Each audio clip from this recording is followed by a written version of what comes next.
Welcome to English Audio Stories. Here, you'll improve your English by listening to engaging stories, fairy tales, and fascinating tales from around the world. Sit back, relax, and let's dive into today's story. I opened my eyes, but I could not see anything. It was dark, completely dark. There was no light at all. Everything was black. I closed my eyes and opened them again, but I could see nothing. Where was I? I was lying on my back. I was lying on something hard and cold. I reached out my hand and felt a stone floor. The stones were cold and damp. I was lying on my back in a stone room. Was I in a tomb? Was I in a place where dead bodies were buried? I had to move. I had to find out. I turned over onto my hands and knees. Then I started to crawl forwards. In a few seconds, I found a wall. It was cold and wet. Maybe I was in a room that was under the ground. I followed the wall very slowly. I thought that I was moving in a circle. I was not sure. Then I had an idea. I tore a piece of cloth from my shirt and put it on the floor, near the wall. Then I walked along the wall of the room. I counted the number of times that I moved my hands forward. 20, 30, 40 times. Where was the piece of cloth? Had I gone past it in the dark? Had I gone around the room twice? I counted up to 100 before I found the piece of cloth. But I did not find a dead body in a coffin. I was not in a tomb. Where was I? I tried to remember. I remembered that I was in Toledo in Spain. Then I remembered a courtroom and men in red gowns. They had asked questions, more and more questions.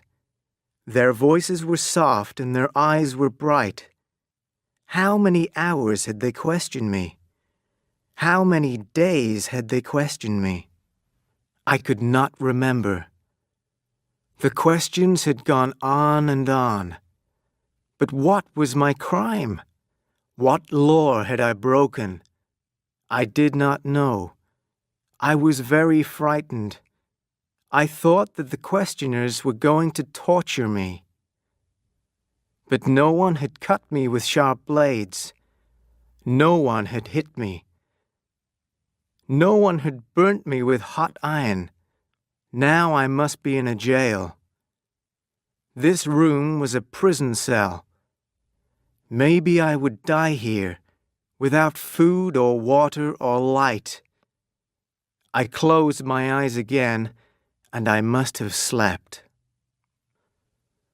When I awoke, I moved my foot and it hit something. I touched a loaf of bread and a pitcher of water. A jailer had come into my prison cell and left food and drink. I knew that my prison cell was large, but what was in the center? For a few minutes, I sat with my back against the wall. Then I started to crawl straight ahead, across the floor of the cell. I moved very slowly. Suddenly, my hand went down and forward. I had found a hole, a pit in the floor. I could feel and smell damp air. The air was rising up from the pit. I guessed that the pit was very deep. I had almost fallen into it. My body shook with fear. My skin was covered with sweat. The drops of sweat fell from my face and down into the deep hole. Suddenly, I heard a noise. A small door opened above my head, and light shone down on me. For a few seconds, I saw my prison cell. Then the small door shut again, and everything was dark and black. I was right. I was in a room with a deep pit in its center. I understood now. My torturers had been waiting and watching. They wanted me to jump into the deep pit. They wanted me to end my life. I slowly crawled back to the pitcher of water and the bread. My arms and legs were shaking. I was weak and tired. I took a piece of bread and started to eat. The bread tasted of salt. I quickly drank the water from the pitcher. Soon after this, I felt very, very tired. I slept again. When I awoke, the cell was not completely dark. I could just see its walls. The room was square. Each wall was about 15 feet long. And the walls were not made of stone. They were made of metal. High in the center of the ceiling, there was a small door. Strange and terrible pictures were carved into the metal walls. The pictures were of evil spirits and monsters. I was lying on my back, but I could not get up. I was no longer lying on the stone floor. My body was tied to a wooden bed. A rope was tied around my chest, but I could move my arms. I reached out my hands and tried to find the pitcher of water. I was very thirsty. There was no water, but I found a dish of meat. I put a piece of the meat into my mouth. No, I could not eat the meat. It tasted terrible.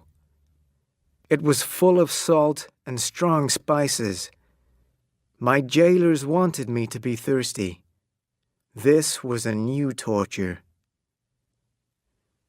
I looked up at the ceiling. I could see a picture there. It was a picture of time. An old man with a long beard. Pictures of time always showed an old bearded man with an hourglass in his hand. Hourglasses had 2 containers inside them. The containers were made of glass and they were joined in the center. One of the containers was filled with sand. When all the sand had run from one container to the other, an hour had passed. Time also held a long, sharp scythe. Every living thing is killed by time. But in the picture on the ceiling, the blade of Time's scythe was not part of the painting.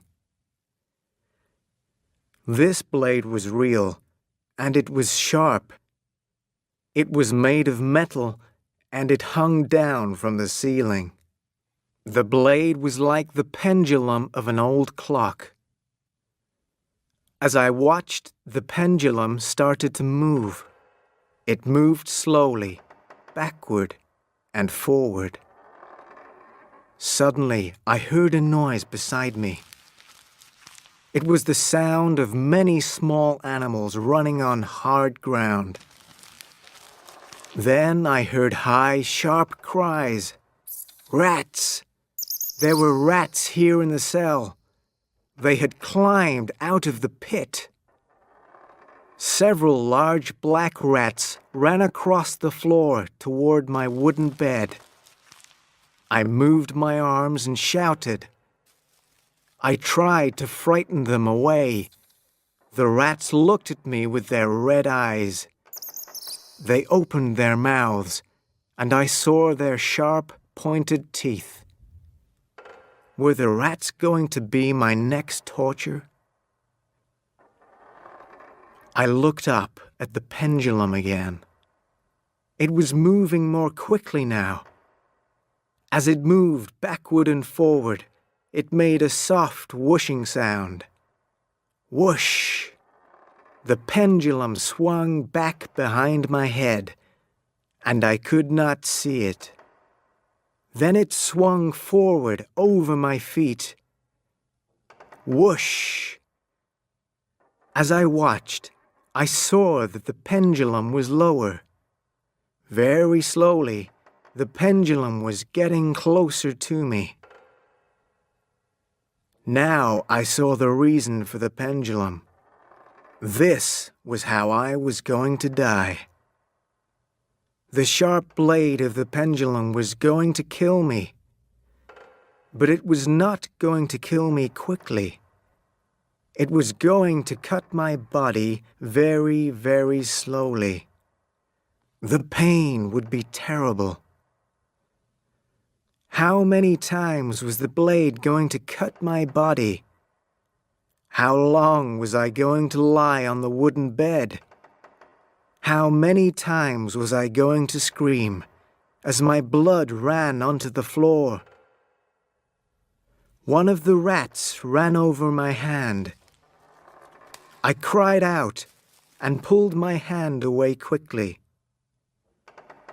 The dish of meat was still beside me. The rats could smell the meat, and they wanted it. Suddenly, I had an idea. I reached out my hand and took some of the meat from the dish. Then I rubbed the spiced meat onto the rope that was around my body. I rubbed the meat all along the rope. Then I lifted my hands above my head and lay still. At first, the rats were frightened of me. They did not come too close. Then one of them jumped onto my chest. I did not move. I felt the rat's sharp little feet on my body. I saw its red eyes and sharp teeth.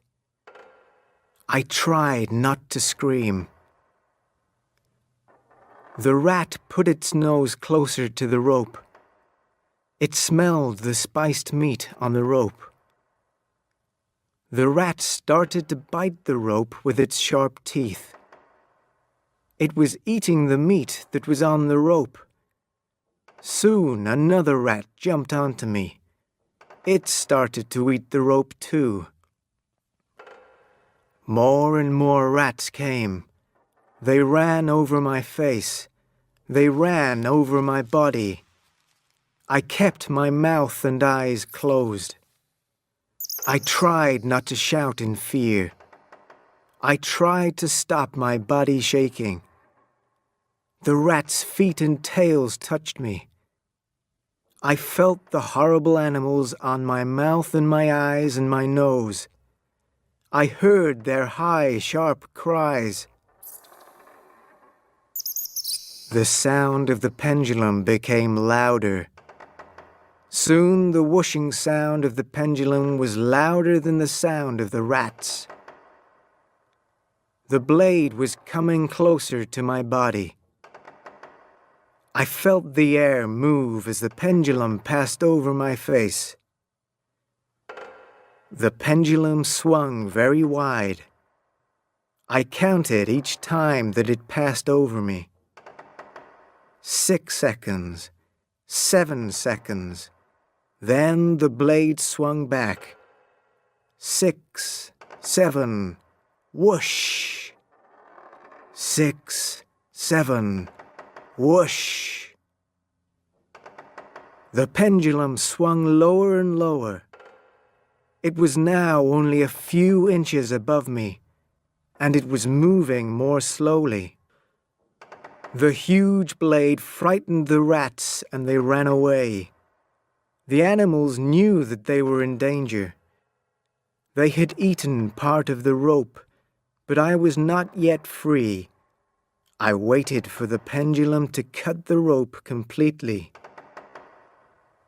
7 seconds, 8 seconds. The pendulum whooshed above my body from head to foot, and then from foot to head. 7, 8, whoosh. It was very close to me now. I tried to make my body lower on the bed. Where was the blade of the pendulum going to bite me? Was it going to cut my head? Was it going to cut my chest or stomach? I screamed. The blade bit and it cut the rope. The pendulum swung towards my feet. Suddenly, I was free. I jumped from the wooden bed and lay on the floor. Sweat was pouring from my skin. I was breathing quickly. The pendulum whooshed past one more time, and then it stopped. The small door in the ceiling was open. My torturers were watching. They had seen me escape from the blade. Suddenly, the pendulum moved up into the ceiling, and it was still. I was not safe for long. A little later, I smelt something. It was not the smell of rats, and it was not the smell from the deep, dark pit. It was the smell of hot iron. The metal walls of the cell were becoming hot. I moved closer to the pit. It was cooler here. This was my torturer's plan. They were heating the walls. When the cell became too hot, I must jump into the pit.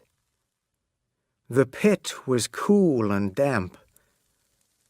But the cell walls were not only hot, they were also moving. The hot metal walls were moving toward me. The pictures of the evil spirits and monsters were now red.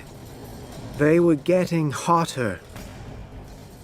I was going to burn on the walls, or I was going to fall into the pit. I had very little time. I stood on the edge of the pit and I closed my eyes. The walls were hot and the floor was hot. The air was hot. I felt the terrible heat on the skin of my face and hands. I was ready to fall. This was the end. I was going to die in this terrible place. Suddenly, I heard voices. People were shouting. I heard the sounds of guns. People were fighting. Then I heard another sound. The walls were moving again. What was happening now? I was weak and tired. My arms and legs were shaking. The walls were moving back, but it was too late. My clothes were starting to burn. I was about to fall. I was already falling. Then someone held my arm and pulled me back. As I turned my head, I saw the person who was holding me. It was a soldier who was wearing the uniform of the French army. French soldiers had captured the city of Toledo. All the prisoners were free.